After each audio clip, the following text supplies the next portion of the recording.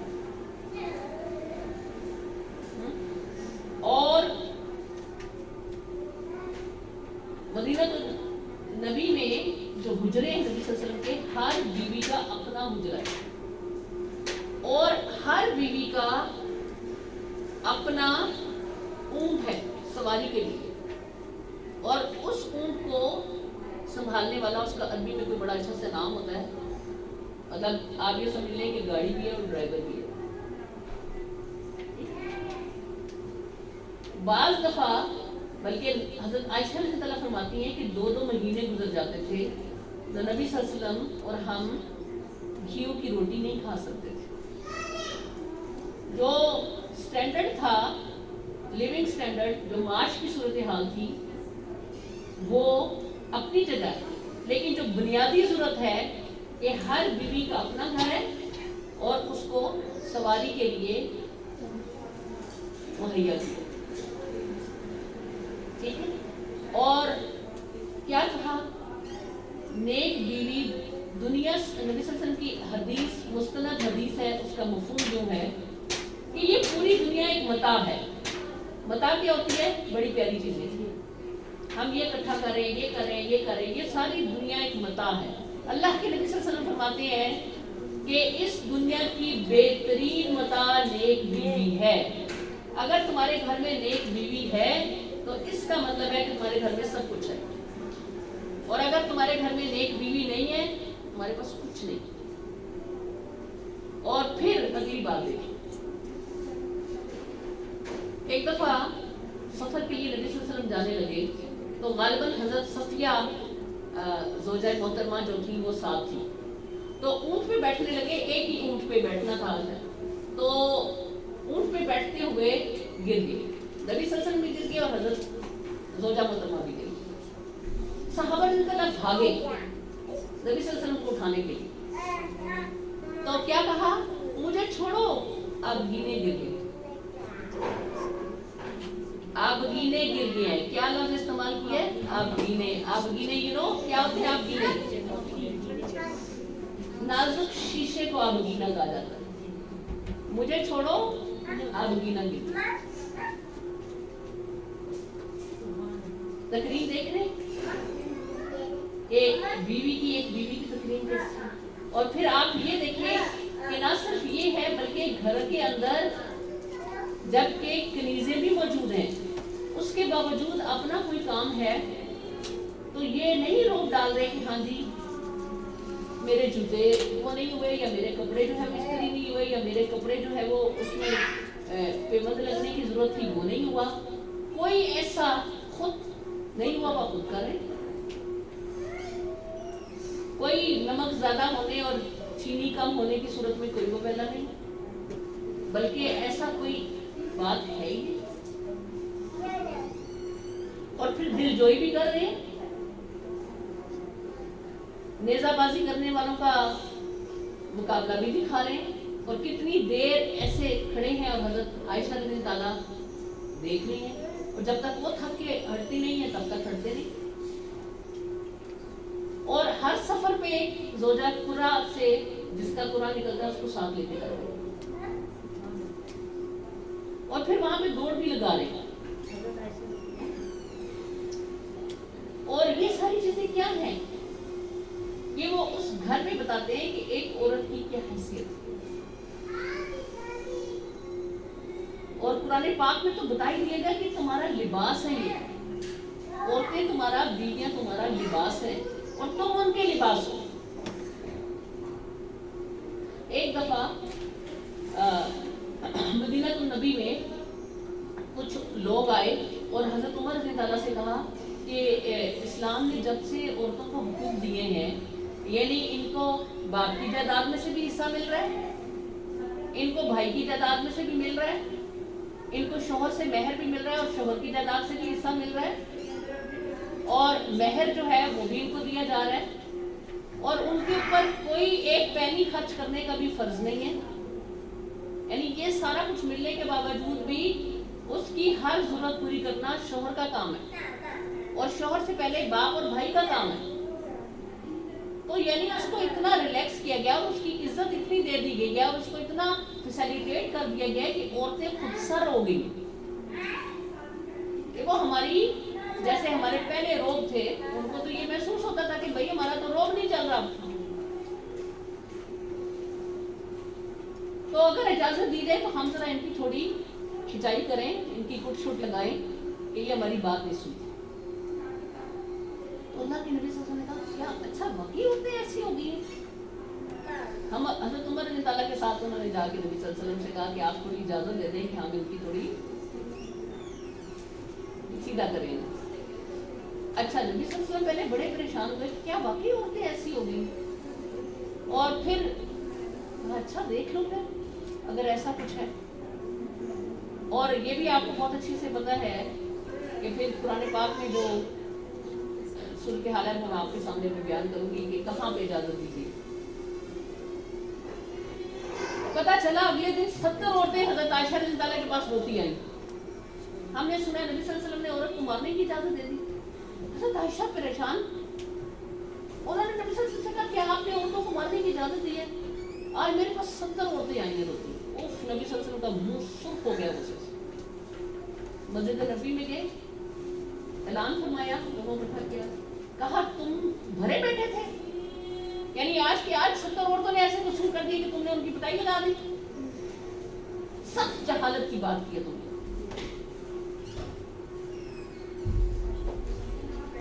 اور سورہ نساء میں جو عورت کے اوپر ہاتھ اٹھانے کے حوالے سے جو بات آئی ہے وہ صرف اس صورت میں ہے کہ جب وہ سرئی بدکاری کر رہی ہو، کھلے عام حیاس کے اندر سے ختم، تب بھی یہ کہا گیا کہ پہلے اس کے ساتھ بات چیت ختم کریں، اس کو سمجھائیں، سب سے پہلی بات اس کو سمجھاؤ۔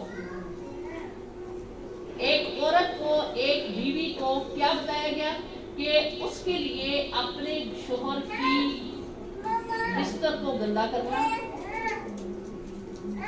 یعنی اس شوہر کا جو حق ہے اس کے بجائے کسی کو وہ حق دینا، اور اس کے گھر کی چیزوں کا وہ برباد کرنا، یہ دو ذمہ داریاں اسلام کی طرف سے دی ہیں۔ ایسی عورت جو ہے وہ اللہ کے ہاں کوئی مقام نہیں۔ جو عورت کی ذمہ داری ایک اسلامی پوائنٹ آف ویو سے دی گئی ہے وہ کیا ہے کہ ایک بیوی وہ اپنے شوہر کی غیر موجودگی میں بھی اس کی موجودگی اپنے آپ کی حفاظت کرے گی، کیونکہ وہ اس کی عزت ہے، اس کا اس کے مال کی، اور اس کا مال، یہاں تک کہ اس سے پوچھے بغیر وہ صدقہ نہیں کر سکتی، اس کے مال میں سے، اپنے ذاتی میں سے کر سکتی ہے لیکن اس کے مال میں سے صدقہ نہیں کر سکتی۔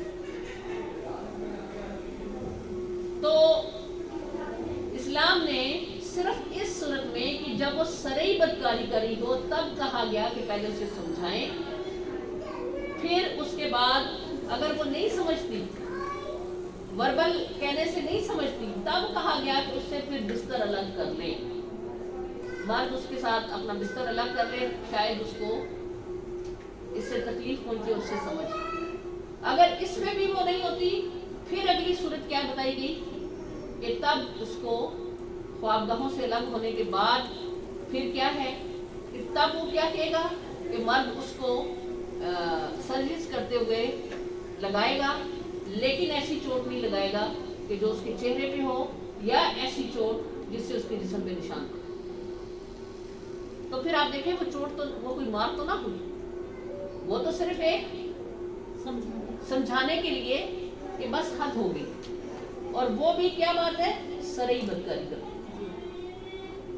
آج اس بات کو کس طرح سے انٹرپریٹ کیا جاتا ہے اور معاشرے کے اندر جو صورتحال ہے، کبھی کبھی مجھے ایسا لگتا ہے کہ اگر آپ عرب معاشرے کی میں آپ سے پوچھوں کہ موٹی موٹی برائیاں کیا تھیں، تو آپ کیا کہیں گے؟ قتل و غارت تھا، بدکاری تھی، زناکاری تھی، فحاشی تھی، چور بازاری تھی۔ ٹھیک، کیا آپ کو ایسا نہیں لگتا ہے شاید میں آج کا اخبار پڑھی ہوں، بڑی بڑی خبریں سنا رہی ہوں، ایسا لگتا ہے؟ وہی معاشرہ آپ کو اس سے بھی بدتر کیوں ہو گیا ایسا؟ ہمارے پاس تو تعلیمات موجود ہے نا، ہم تو شدائی ہے نا نبی صلی اللہ علیہ وسلم کی، لیکن عمل نہیں۔ بات سمجھ آ رہی کہ ہمارے پاس پھر وہی معاشرہ ہے، پھر وہی اس سے بھی بدتر صورتحال ہے، حالانکہ ہمارے پاس قرآن اللہ کی کتاب موجود ہے، ہمارے پاس محمد مصطفیٰ صلی اللہ علیہ وسلم کی تمام تعلیمات موجود ہیں، ان کی سنت، ان کا طریقہ موجود ہے، اور پھر محمد صلی اللہ علیہ وسلم جو بیوی کی حیثیت سے جو مقام بیوی کو دے رہے ہیں، کہا مجھے پوچھا گیا کہ آپ کو اس دنیا میں کیا پسند آیا؟ تو نبی صلی اللہ علیہ وسلم نے کیا کہا؟ خوشبو، عورت اور نماز تو میری آنکھوں کی ٹھنڈک ہے۔ تو عورت میں خدا نخواستہ ایسا نہیں ہے کہ کون بیوی کی حیثیت سے عورت، اور آپ سیرت کی بکس اٹھا کے پڑھیں، آپ کو جا بجا ایسی چیزیں نظر آئیں کہ جس میں مسئلہ یہ ہے کہ ہم اپنی جو اصل ہے نا ہماری، اس کو ہم نے دیکھنا ہی چھوڑ دیا ہے، اور ادھر ادھر کی ساری جو تصویریں ہمارے سامنے پینٹ کر کے ہمارے مذہب کو پیش کیا گیا نا، ہم صرف اس کو دیکھیں، اور نہ ہم خود ایک عورت ہونے کی حیثیت سے اس مقام کے بعد ہم جب اپنی ذمہ داریوں پہ بھی آئیں گے تو ہم یہ دیکھیں گے کہ کیا میں اور آپ واقعتاً اس ذمہ داری کو ادا کر رہے ہیں جس مقام پہ بٹھائے گئے۔ تو اب آپ دیکھیں کہ بیٹی کی حیثیت سے اللہ کے نبی صلی اللہ علیہ وسلم نے جو ہمیں مقام دیا، جو بہن کی حیثیت سے دیا، جو ہمیں ایک بیوی کی حیثیت سے مقام دیا، اور اس کے بعد اگلا درجہ وہ بیوی جب ایک ماں بن جاتی ہے، اور اس وقت تو پھر وہ ایسے جیسے خزانے الٹ دیے جاتے ہیں۔ یعنی کہا گیا کہ جب ایک عورت پریگننٹ ہوتی ہے اور وہ اس سارے ٹائم پیریڈ کے اندر وہ ایک اس مجاہد کی طرح ہوتی ہے جو بالکل فرنٹ پہ کھڑا ہو کے لڑتا ہے، یعنی اس سارے ٹائم پیریڈ کے دوران اس کی حالت اس مجاہد کی صورت ہے جو بالکل صف اول میں کھڑا ہے اور اپنے سینے پہ گولی کھاتا ہے، کیونکہ وہ نسل انسانی کے لیے اپنے آپ کو۔ اور پھر کہا گیا کہ جب کسی عورت کا کوئی بیبی ابارٹ ہو جاتا ہے، مطلب بہت سٹارٹنگ میں ہی ہو جاتا ہے، تو اللہ کے نبی صلی اللہ علیہ وسلم نے فرمایا کہ وہ جو ابارٹ بچہ ہے اس کا، وہ اس کو گھسیٹ کے جنت میں لے جائے، اور جس وقت وہ درد ذیل سے گزرتی ہے تو اللہ کے نبی صلی اللہ علیہ وسلم کی مستند حدیث کے اندر ہے کہ وہ حد نظر جہاں تک اس کی نظر جاتی ہے وہاں تک اس کے لیے کائنات زمین و آسمان کے اندر اجر بھر دیا جاتا ہے کہ جو تکلیف وہ اس وقت سہ رہی ہوتی ہے۔ اور پھر جب وہ اپنے بچے کو فیڈ کراتی ہے تو جو پہلا قطرہ دودھ کا اس کے بچے کے منہ میں جاتا ہے وہ غلام آزاد کرنے سے زیادہ اجر کا باعث ہے۔ اور اسلام میں غلام آزاد کرنا بہت چوٹی کی نیکی سمجھی جاتی تھی کہ کسی انسان کو کسی کی غلامی سے جو بک گیا تھا، جو بکاؤ مال تھا، اس کو عزت دے دی۔ تو اس قدر اجر جو ہے وہ اس میں محفوظ کیا جاتا ہے. اور پھر آپ یہ دیکھیں کہ صحابہ رضی اللہ عنہ کی محفل ہے اور آپ نبی صلی اللہ علیہ وسلم سے بڑے شوق سے وہ پوچھتے ہیں کہ یا رسول اللہ صلی اللہ علیہ وسلم، اللہ اور اس کے نبی کے بعد، آپ کے بعد، اللہ اور آپ کے بعد ہمارے اوپر، ہماری ذات کے اوپر سب سے زیادہ حق کس کا ہے؟ عرب معاشرہ ذہن میں رکھیے گا، ٹھیک ہے؟ اللہ کے نبی صلی اللہ علیہ وسلم کیا فرماتے ہیں؟ تمہاری ماں. آپ سوچیں کہ وہ جو مرد وہاں پہ بیٹھے ہوئے ہیں اور وہ جو ایک مردوں کا معاشرہ ہے جس میں ایک مرد جو ہے نا وہ قبیلے کی شان ہے اور وہاں سروں کو گنا جاتا ہے کہ کتنے مرد ہیں، اور وہ کسی حیثیت سے بھی نہیں ہے لیکن اس کی تعداد جو ہے وہ بھی کاؤنٹ ہوتی ہے قبیلے کے اندر، اور عورت ہونا جو ہے وہ ایک گالی ہے. اور وہاں پہ ایک عورت جو بچے پیدا کر رہی ہے وہ ماں ہے، وہ کسی اونٹنی سے بھی زیادہ اہمیت نہیں رکھتی. وہ اپنی حاملہ اونٹنی جو ہوتی تھی نا اس کی زیادہ کیئر کرتے تھے، اس لیے کہ ان کی تعداد کتنی ہوتی تھی بیویوں کی کوئی پتہ نہیں ہوتا تھا، جتنے مرضی. اسلام سے پہلے مینٹیلٹی وہ تھی. اب اس مینٹیلٹی کو کیسے ریفارم کیا گیا، اور پھر وہ جب ایک محفل میں پوچھ رہے ہیں کہ یا رسول اللہ ہمارے اوپر حق کس کا ہے، اللہ اور اس کے نبی کے بعد کون زیادہ حقدار ہے؟ وہ تمہاری ماں. آپ یہ دیکھیں کہ اس محفل میں ایک شخص پھر اٹھا، اچھا ماں کا حق ہو گیا، اس کے بعد اللہ کے نبی صلی اللہ علیہ وسلم نے دوبارہ کہا تمہاری ماں. خاموشی. پھر ایک شخص اٹھا، ایک صحابی اور اٹھے، اس کے بعد کہا تمہاری ماں. اب آپ یہ دیکھیں ذرا پوزیشن دیکھیں کہ ہوتی کون سی ہے، تین ہی تو پوزیشن ہوتی ہے، فرسٹ سیکنڈ تھرڈ، پھر تو کنسولیشن پرائز ہوتا ہے، حوصلہ افزائی کا. پھر کسی نے بڑی ہمت کر کے پوچھا اس کے بعد تمہارا باپ. ویسے اگر دیکھا جائے آپ خود بتائیں، ایک مومن باپ، ایک مومن مرد جو حلال کے اندر اپنے بیوی بچوں کو، اپنے گھر کو چلاتا ہے، حلال کمائی، مومن تو بھی ہے. پھر وہ اسے پابند کر دیا گیا کہ ایک نظر پڑے گی، اس کے علاوہ دوسری نظر بھی نہیں ڈالنی کسی عورت کو. جو بیوی کے حق بھی ادا کرتا ہے، جو اولاد کے حق بھی ادا کرتا ہے، جو ان بیٹیوں کو ماتھا بھی چومتا ہے اور وہ ان کی پرورش بھی اس سے کر رہا ہے، وہ سارے مرد بیٹھے ہیں نا وہاں پہ. آسان کام؟ ابھی آپ سوچ لیں، اس معاشرے میں بھی دیکھ لیں، اس معاشرے میں بھی دیکھ لیں، اس وقت بھی ایک مومن مرد کا حلال اور طیب کے اندر اپنے اولاد کو، اپنے بیوی کو، اپنے بچوں کو، یعنی جیسا تم پہنو گے ویسا ہی پہنانا ہے. تم عیاشی نہیں کر سکتے اور اس کو ایسے حال میں چھوڑ دو، جیسا تم کھاؤ گے ویسا ہی کھلانا ہے. پابند کر دیا کھا بھی تو ویسا نہیں سکتے کہ تم باہر عیاشی پٹاؤ اور گھر میں دلیاں لاؤ. تو وہ جو مرد ہے کیا اس کی زندگی آسان ہے؟ جو پہلے یہ فکر کر رہا ہے کہ بیوی ہے، بچے ہیں، ان کو دے دیں، ان کا پورا. تو مومن مرد کی اس وقت کیا حالت ہوتی ہے؟ وہ سوچتا ہی رہتا ہے کہ اپنے جوتے لوں گا اور اپنے کپڑے نہیں پریفر کرتا ہے یا نہیں کرتا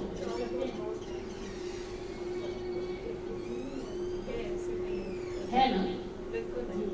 تو مومن مرد کی بات کر رہے ہیں،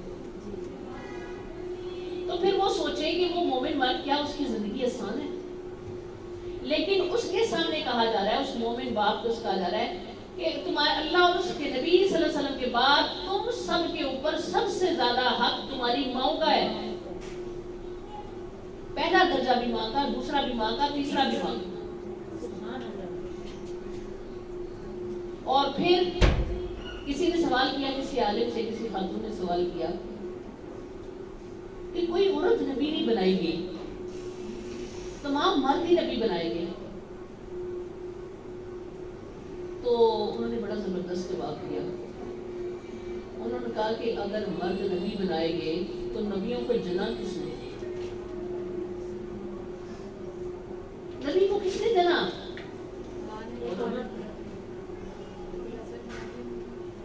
تو کیا کہا گیا کہ اپنے ماں باپ کے آگے اور خاص طور پر ماؤں کے آگے جھک کے رہو. تو نبی اپنی ماں کے آگے. بات سمجھ آتی ہے آپ؟ یہی بات رکھی گئی نا. اور پھر اس ماں کا درجہ یہ ہے کہ جنت جیسی جگہ، جنت جیسی چیز، یہ معمولی سی بات ہم اسے سمجھتے ہیں نا، ہمارے لیے یہ بات کوئی وہی نہیں رکھتی. کہا جنت. اگر دیکھا جائے تو ساری عبادات اور ساری نیکیوں کے کس کے عوض آپ کرتے ہیں؟ کیا چاہ رہے ہیں؟ جنت. جنت کا حصول نہیں چاہتے. کہا جنت تمہاری ماں کے قدموں تلے ہے. یعنی کیا؟ کہ ماں کی کہ جہاد میں جا رہے ہیں، پوچھا بوڑھے ماں باپ ہیں، ماں ہے گھر میں، جاؤ خدمت کرو ماں. یہی تمہارا جہاد ہے، یہی تمہارا حج عمرہ ہے. اور کسی صحابی نے پوچھا کہ اگر میں اپنی ماں کو اپنے کندھوں پہ بٹھا کے حج کراؤں. حج جو لوگ جا چکے ہیں حج پہ انہیں پتا ہوگا کہ حج کیسی مشقت والا کام ہے. کیسی مشقت ہے حج میں. تمام عبادات کا جمع ہے. آپ بعض دفعہ فاقے سے بھی ہوتے ہیں، عبادات بھی آپ نے کرنی ہے، آپ نے جگہ بھی کرنے ہیں، آپ نے چلنا بھی ہے، اور کتنا چلنا ہے. اور اس میں ماں کندھوں پہ بیٹھی. کہا کیا میں کندھوں پہ بٹھا کے ماں کو حج کراؤں تو میں نے اس کا حق ادا کر دیا؟ جو ماں کا حق تھا وہ ادا ہو گیا. کہا ایک رات کا بھی حق نہیں ادا کر سکتا. اور پھر مجھے سب سے پیاری بات جو لگتی ہے، آپ یہ دیکھیں، اللہ پاک نے اپنی محبت کی مثال، بہت سی محبتیں ہیں نا. پہلا جوڑا جو بنا ہے، ٹھیک ہے، میاں بیوی کا رشتہ بنا، ٹھیک ہے، اور پھر اس کے بعد جو مختلف رشتے بنے ہیں اس میں محبتیں ہیں. محبت کے بغیر تو کوئی رشتہ قائم نہیں رہ سکتا. لیکن اللہ اپنی مثال جب دیتے ہیں تو اللہ تعالیٰ کہتے ہیں 70 ماؤں سے زیادہ. کہ بے لوث اگر کوئی محبت کرتا ہے تو وہ ماں کرتا ہے، بغیر غرض کے. آپ جانوروں میں فیمیل کی دیکھ لیں، بلی کو دیکھ لیں، مرغی کو دیکھ لیں. ایک خاتون جو غلام پکڑی آئی، اس کا بچہ جدا ہو گیا، فیڈنگ تھی وہ مدر، تو اس کا دودھ ٹپک رہا تھا اور وہ اپنے بچے کے لیے بے چین تھی.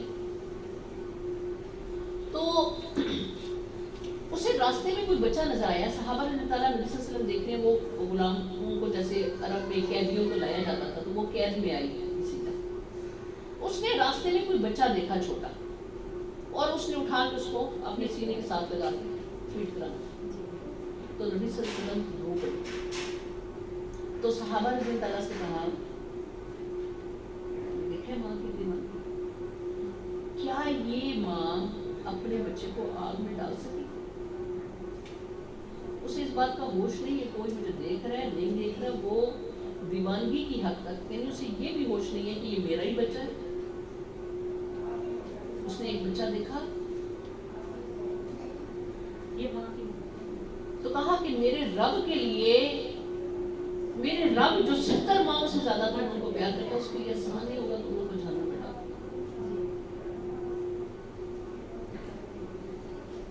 اور پھر آپ یہ دیکھیں، اللہ رب العالمین نے پوری کائنات کو تخلیق کیا، اور یہ جو تخلیق کی صفت ہے نا، اس سے عورت ملتی. 1000 مرد مل کے بھی باپ نہیں بن سکتے. سائنس بڑی اپنے بظاہر عروج پہ پہنچ رہی ہے اور فنا کی طرف میں تو سمجھتی ہوں جا رہی ہوں. ہر چیز فنا کی طرف جا رہی ہے. اس نے بڑی کوشش کی ہے، وہ بڑے حربے، یہ ٹیسٹ ٹیوب بیبی ہو گیا تو یہ فنا ہو گیا، یہ دھماکہ ہو گیا. اور اللہ تعالیٰ نے اس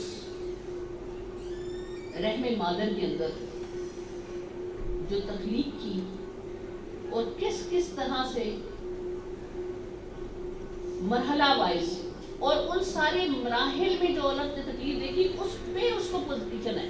یعنی اول پوزیشن صحابہ رضی اللہ عنہ نے حضرت علی رضی اللہ عنہ سے غالباً یہ ہے منقول ہے کہ انہوں نے کہا کہ جو فیز پریگنینسی میں ایک درجہ اس کا، پھر زچگی کی حالت میں جس وقت درد ذہن وقت کسی درد کا ذکر اللہ تعالیٰ نے قرآن پاک میں سوائے درد ذہن.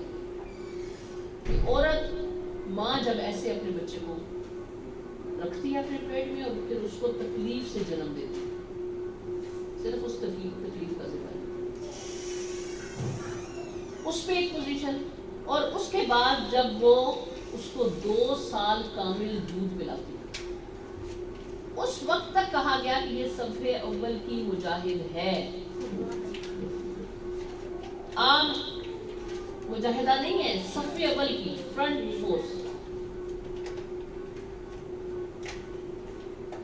اور یہ جو سارے مقامات دیے گئے ہیں ایک بیٹی کی حیثیت سے، بہن کی حیثیت سے، بیوی کی حیثیت سے، یہ بہت مختصراً میں نے آپ کے سامنے رکھی. اگر آپ ان کی ڈیٹیل دیکھیں تو آپ یہ دیکھیں جتنے بھی بڑے بڑے مفسرین ہیں، علماء ہیں، جو صاحب علم لوگ ہیں، انہوں نے یہ بات واضح کر دی. اور علامہ اقبال کو تو آپ سارے ہی جانتے ہیں. انہوں نے کہا کہ تصویر کائنات میں رنگ ہی صرف وجود زن سے، کہ یہ جذبات سے بنی ہوئی جو عورت ہے یہ اگر نہ ہو تو معاشرے میں کوئی وجود ہی نہیں ہے، کوئی گھر ہی نہیں ہے. اسی لیے آپ دیکھیں کہ ایک مرد اگر ایک گھر سے چلا جاتا ہے نا تو عورت مرغی کی طرح نا اپنے بچوں کو اپنے پروں کے نیچے سمیٹ لیتی ہے. اور اگر ایک عورت کسی گھر سے چلی جاتی ہے، فوت ہو جاتی ہے، چھوٹے چھوٹے بچے ایسے بکھر کے رہ جاتے ہیں یا نہیں؟ اس لیے آپ کے دین نے آپ کو بہت خوبصورت جگہ پر بٹھایا. جب میں ٹین ایج میں تھی تو جیسے ساری بچیوں کی سوچ ہوتی ہے نا، مجھے بھی یہ ہوتا تھا کہ ہے لڑکے تو انجوائے کرتے ہیں، سائیکلنگ کرتے ہیں، باہر جاتے ہیں، گھومتے پھرتے ہیں، ہمیں کیا پابند کر دیا گیا، ہم ایک ایج کے باہر اس طرح سے نہیں کر سکتے، کاش میں لڑکا ہوتی. لیکن یقین مانیں کہ جب سے میں نے جو دین نے مقام دیا، جو اللہ نے مقام دیا، ہم آئے تو اللہ کی طرف سے ڈیوٹی پہ ہے نا. آپ اور میں بائی چوائس تو کچھ بھی نہیں ہے ہمارے پاس. ہمیں اللہ نے جس گھر میں بھیجا، جو ماں باپ دیے، جو ماحول دیا، اللہ نے دیا، اس کو پتہ ہے میری ڈیوٹی کہاں لگی ہے، اسی کو واپس جا کے جواب دہی بھی کرنی. تو میں نے جب اس نے جو مقام دیا، وہ کسی نے جانا یا نہیں جانا، وہ میرے رب نے جانا، جو اس کے نبی صلی اللہ علیہ وسلم نے جانا. انہوں نے وہ مقام دے کے بتایا ہے. یہ تو بعد کے لوگ ہیں جنہوں نے اس ساری چیز کو. تو جب وہاں سے ساری چیزیں میں نے کی تو میں نے اللہ کا شکر ادا کیا کہ اللہ نے ہمیں اس جگہ پہ بٹھایا. ایسے بہترین مقام میں اللہ نے ہمیں بٹھایا. مجھے اور آپ کو اپنا مقام خود متعین کرنا ہوتا ہے. مقام کیا ہوتا ہے؟ آپ یہ دیکھیں، پہاڑ کا ایک مقام ہے، پہاڑ کی ایک جگہ ہے نا، اور اس کو پہاڑ کہا گیا ہے. اور وہ پہاڑ جب اپنی جگہ چھوڑتا ہے تو پھر وہ کیا ہوتا ہے؟ ایک پہاڑ اپنی جگہ چھوڑ رہا ہے، کیا ہوتا ہے؟ وہ پتھر. پھر وہ پتھر بنتا ہے. اور پتھر کیا ہوتا ہے؟ لوگوں کی ٹھوکروں میں. بات سمجھ آ رہی ہے نہیں؟ ہر چیز کی اللہ نے ایک جگہ بنائی. اس پوری کائنات کو جو کہا گیا نا، اللہ نے توازن رکھا ہے. ہر چیز کا توازن یہ ہے، عدل یہ ہے، جس کو عدل اور انصاف کا. عدل کا مطلب یہ ہوتا ہے کہ چیز کو اپنی جو اس کی جگہ ہے اس پہ رکھنا.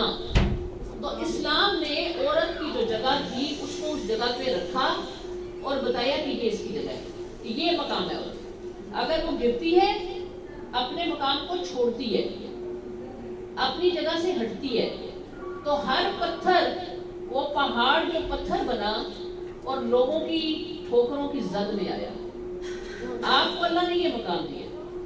اور خوبصورتی کے حوالے سے تو میں نے بات چھیڑی نہیں ابھی کہ اللہ رب العالمین خود جمال، اور وہ مستور ہے، چھپا ہوا، وہ سامنے ظاہر نہیں. اللہ نے عورت کو حسین بنایا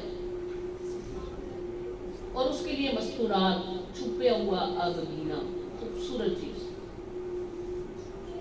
اور ہم امپاورمنٹ کیسے لے رہے ہیں کہ اپنے جسم کی نمائش کرا کے؟ بھئی کیوں ہمیں ہر کوئی دیکھے؟ ہم بکاؤ مال ہیں. وہ تو بکاؤ مال ہوتا ہے نا، جس کو ہر کوئی آتا ہے اٹھاتا ہے، ادھر سے دیکھ، ادھر سے دیکھ، ادھر سے. ہم ایسے، ہمیں تو دین نے یہ مقام دے دیا، ہمیں تو بہت خوبصورت جگہ پہ بٹھایا ہے. چھپی ہوئی قیمتی چیز. پھر یہ میں اور آپ ہیں. اللہ تعالیٰ نے سورہ 3 میں بہت خوبصورت طریقے سے اس بات کو واضح کیا. لَقَدْ خَلَقْنَا الْإِنسَانَ فِي أَحْسَنِ تَقْوِيمٍ. ہم نے تو تمہیں بہت خوبصورت بنایا، ایسا درست، آنکھیں دیکھے، ناک دیکھے، جسم دیکھے، توازن دیکھے، ایسا درست بنایا ہم نے. ثُمَّ رَدَدْنَاهُ أَسْفَلَ السَّافِلِينَ. جب تم نے اس مقام کو رد کیا تو تم گری اور سب گرنے والوں سے نیچے.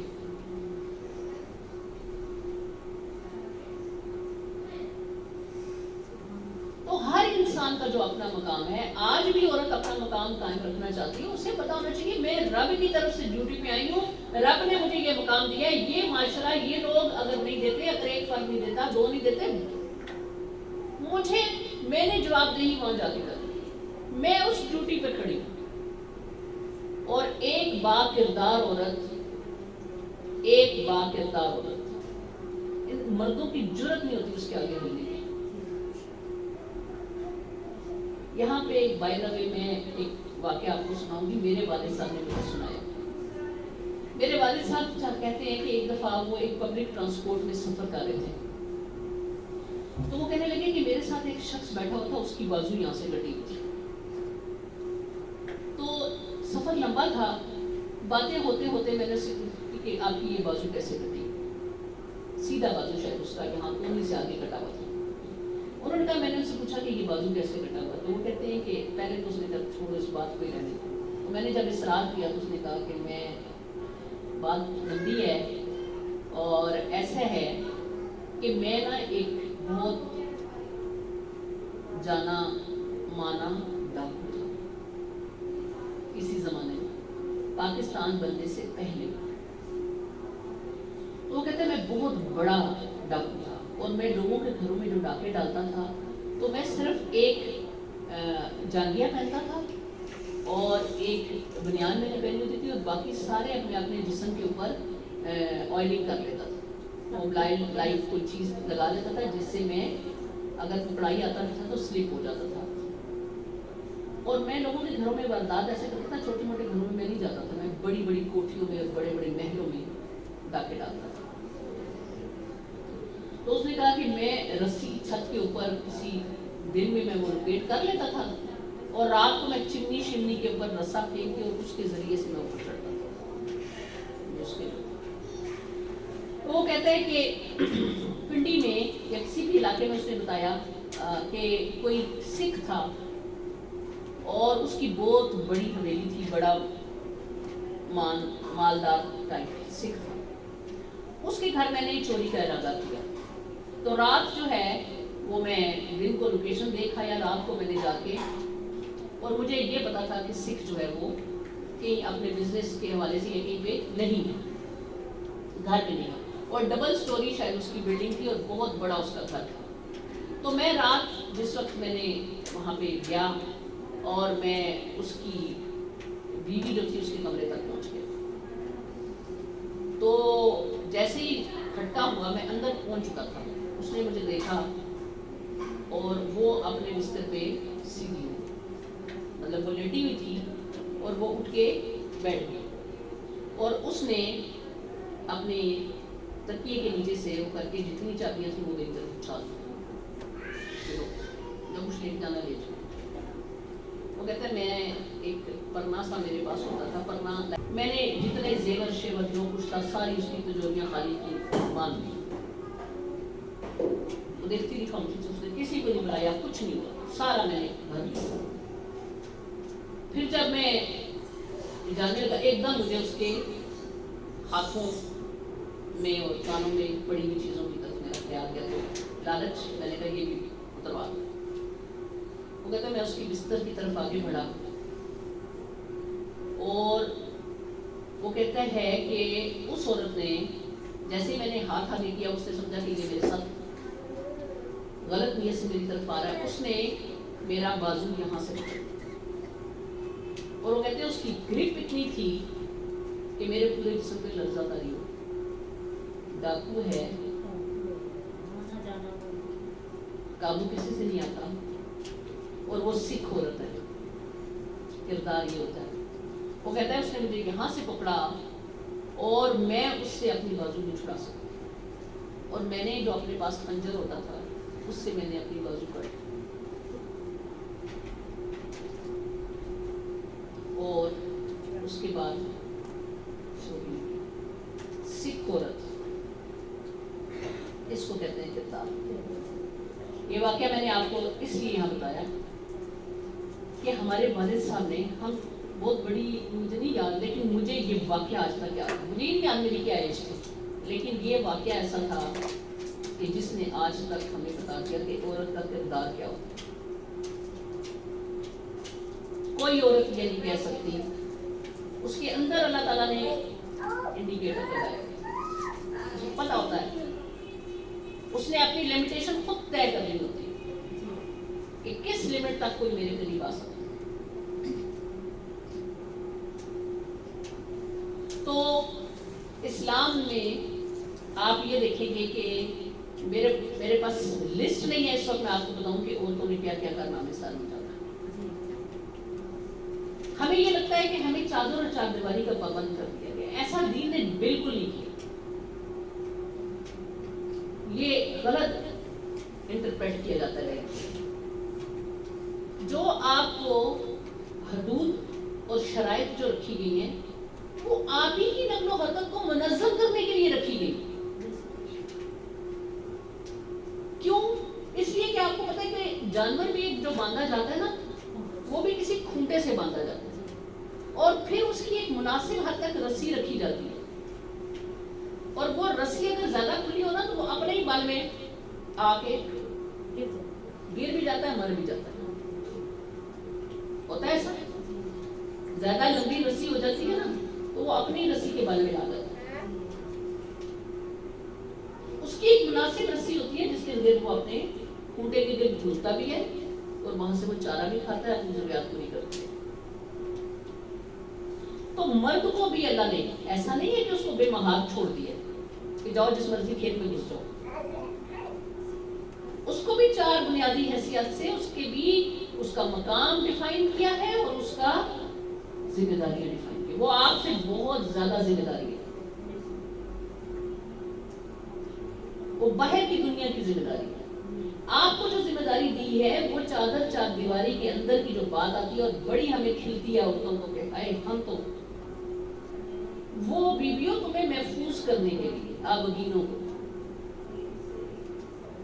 کبھی کبھی یہاں پہ نا پہلے ایک ویلفیئر کے نام سے پبلک ٹرانسپورٹ ہوا کرتی تھی، واقعی بڑی بسیں ہوا کرتی، اور ایک ٹائم میں وہاں پہ فیمیلز کنڈکٹر ٹائپ جو لوگ ہوتے ہیں نا جو لوگوں سے ٹکٹ پہ کنڈکٹ کر رہے ہوتے ہیں ساری گاڑی کے معاملات کو، تو وہ لیڈیز کو کر دیا گیا۔ تو آپ یقین مانیں کہ جب کبھی مجھے اس میں سفر کرنا پڑتا تھا تو میں سوچتی تھی یہ جوان بچیاں یہ سارا دن کھڑی ہوتی ہیں گاڑی، اور اکثر آپ یہ دیکھیں کہ جب ہمیں پیریڈز کا سلسلہ ہوتا ہے اتنی مشکل صورتحال، میں سوچتی تھی ان بیچاریوں کا کیا بنتا ہو، کیسے یہ اس حالت میں سارا دن کھڑی ہوتی ہے۔ آج اس کو فوج میں بھی گھسیٹ لیا گیا، آج اس کو پولیس میں بھی گھسیٹ لیا گیا، آج اس کو ہر اس جگہ پہ اور پوسٹ بنا کے اور اس کے چہرے کی خوبصورتی کے مزے لیے جا رہے ہیں، اس کے جسم کی بناوٹ کے مزے لیے جا رہے ہیں، اور بیوی بھی بڑی خوش ہے۔ مسئلہ تو یہ ہے کہ ہوا کی بیٹی خوش ہے۔ ابھی جو صورتحال ہے، اب ہم اس بات پہ آئیں گے، آپ کو اپنا مقام کسی حد تک سمجھ آ گیا ہوگا کہ اللہ نے، اس کے نبی صلی اللہ علیہ وسلم نے، اسلام نے آپ کو کتنی پیاری جگہ پہ بٹھایا، ٹھیک ہے؟ اور اس حوالے سے جو کوئی کوشچن آپ کے ذہن میں آئے گا وہ بھی آپ نے مجھ سے کرنا ہے۔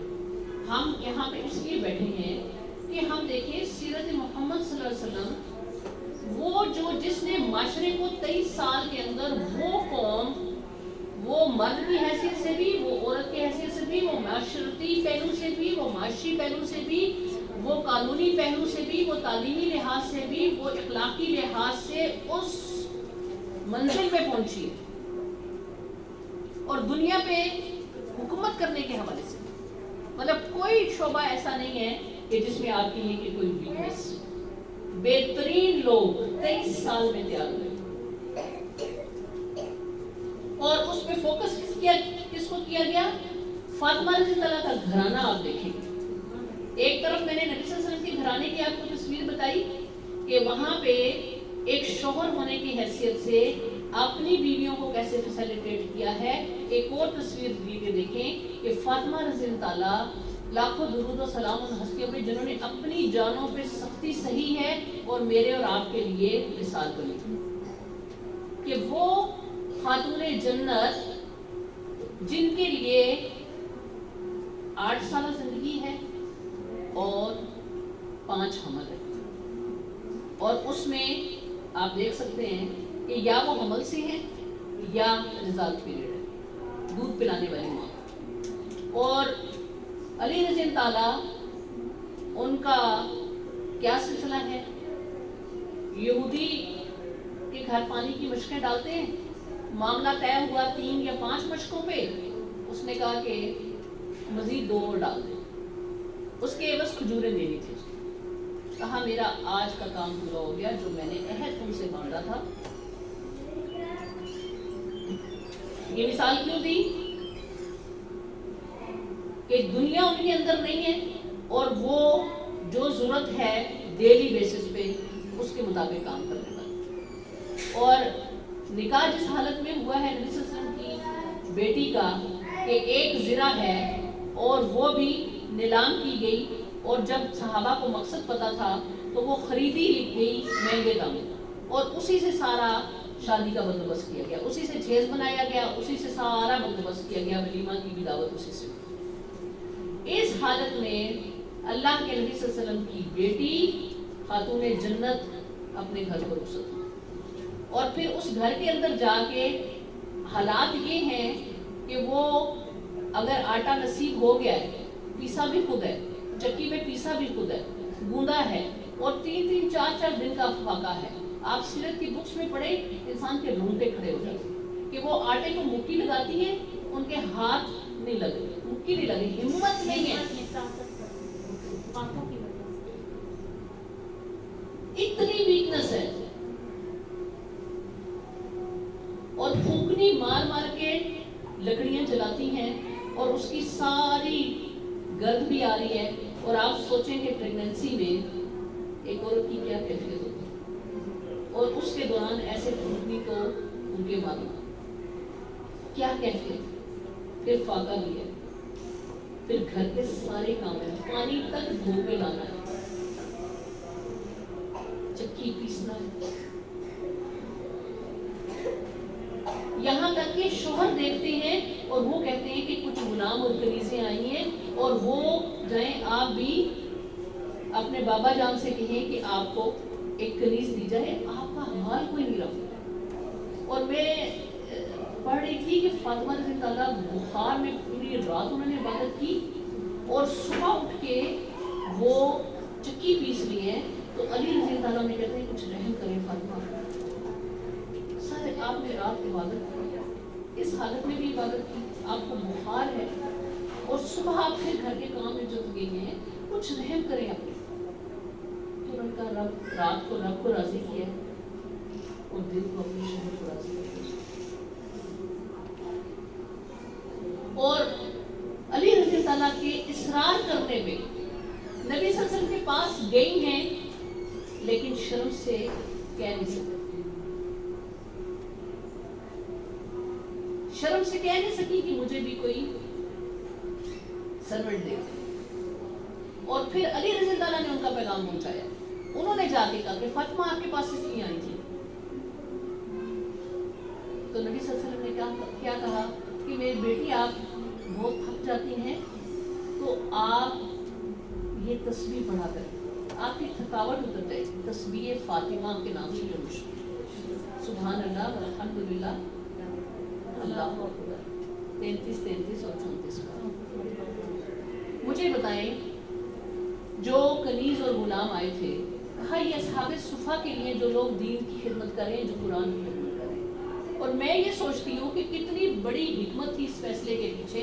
ان کے لیے کہ کنیز دے دینا کوئی مشکل نہیں تھا، لیکن یہ پتا تھا کہ کل امت کے سارے مرد اپنی بیویوں سے کہیں گے جاؤ اپنے باپ سے نوکر لے آؤ، نہیں کر سکتی نا گھر کے کام، ہوتا نا، نہیں کر سکتی گھر کے کام، جاؤ نا، نبی صلی اللہ علیہ وسلم نے دیا تھا، نبی صلی اللہ علیہ وسلم نے اپنی بیٹی کو دیا تھا نا، جاؤ تم بھی لے آؤ۔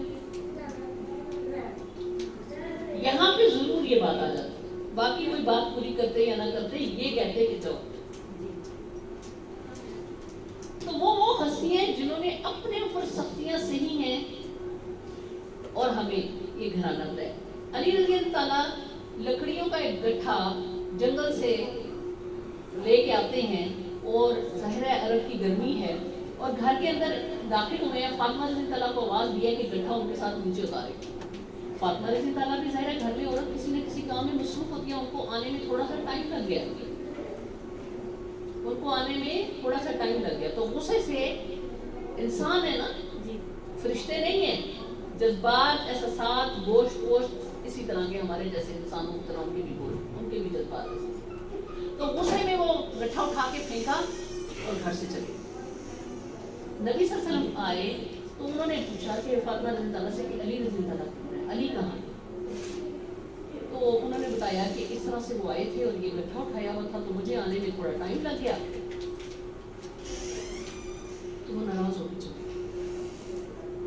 نبی صلی اللہ علیہ وسلم ان کے پیچھے گئے اور جا کے دیکھا تو وہ مسجد میں زمین کے مٹی کے اوپر لیٹے سو گئے تھے، تھک گئے تھے، سو گئے۔ بہت پیار سے جگاتے ہیں ابو تراب، بہت پیارے انداز سے، بڑے خوبصورت انداز سے ابو تراب۔ علی رضی اللہ فرماتے ہیں کہ مجھے اس سے خوبصورت لقب کوئی نہیں پسند آیا، کہ جس طرح سے انہوں نے مجھے محبت سے جگایا۔ اور فاطمہ رضی اللہ سے کہتے ہیں کہ بیٹے جب شوہر گھر آئے تو بیوی کو چاہیے کہ وہ اس کو خوش کرے، یعنی جو بھی کام وہ کر رہی ہے وہ چھوڑ کے اپنے میاں کو ٹائم، اس طرح سے تربیت ہوئی ہے۔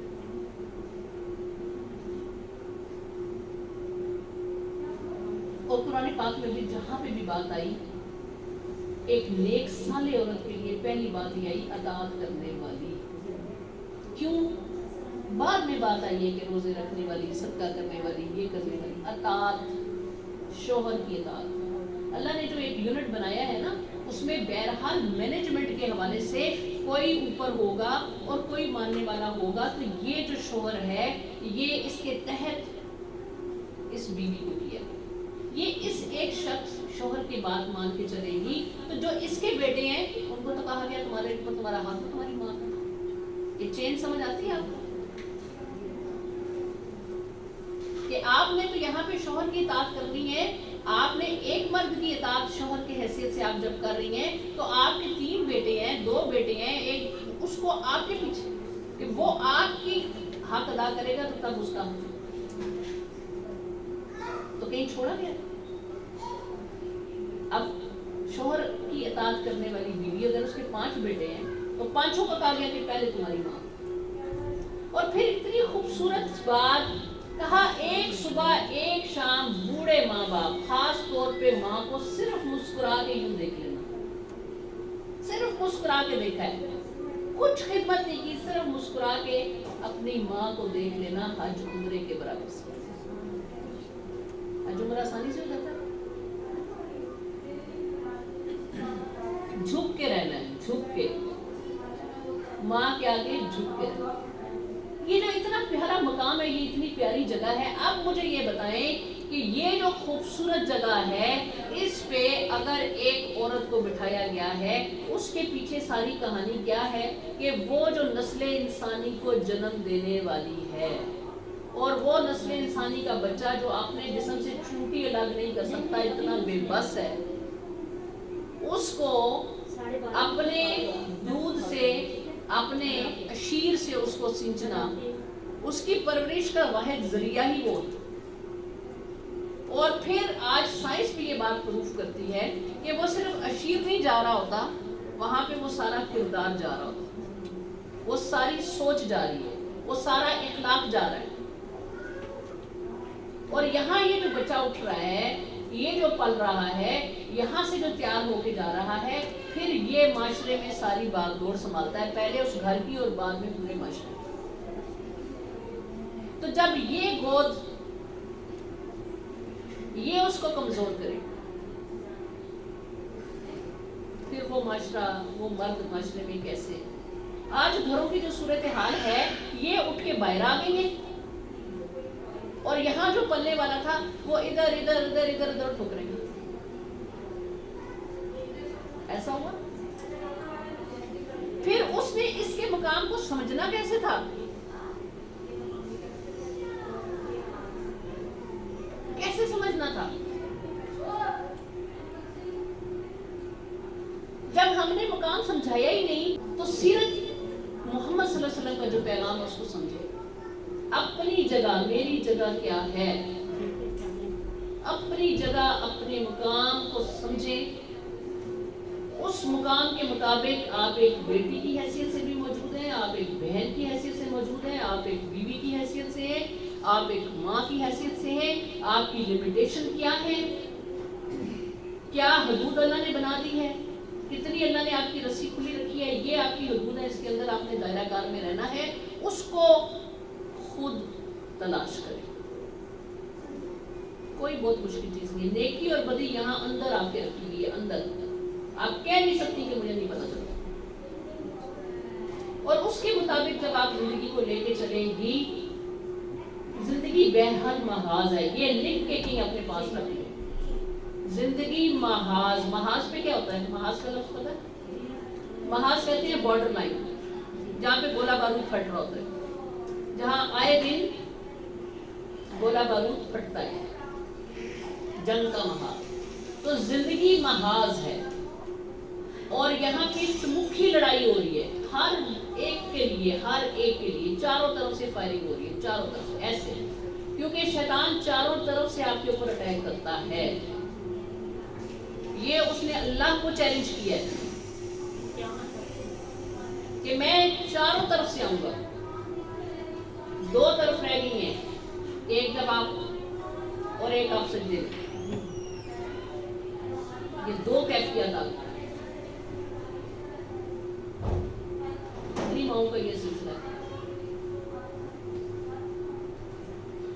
پہلے بچے گھروں سے باہر جاتے تھے، شوہر کمائی کے لیے جا رہا ہے. میں اپنی نانی اماں کو یاد کرتی ہوں تو مجھے بہت اچھے سے یاد آتا ہے کہ کوئی بندہ بھی گھر میں گھستا تھا نا، وہ بسم اللہ بسم اللہ کیا کرتے تھے. اور میری امی کہتی ہے کہ ہماری ماں ہمیں کہا کرتی تھی کہ شوہر گھر میں آتا ہے نا تو بسم اللہ پڑھا. باہر سے چیزیں ساتھ ہوتی ہیں، اور دین میں ہمیں یہ بتاتا ہے کہ ان کو بھی کہا گیا کہ جو باہر سے آئیں وہ اونچی آواز میں السلام علیکم کہیں، کہ اگر گھر میں بھی کچھ ایسا موجود ہے تو تب بھی شیطان بھاگتے. آج مجھے بتائیں کہ ہم کتنے لوگ ہیں جو گھر باہر سے آنے والوں کے لیے بسم اللہ کرتے ہیں. مائیں صدقے والی جاتی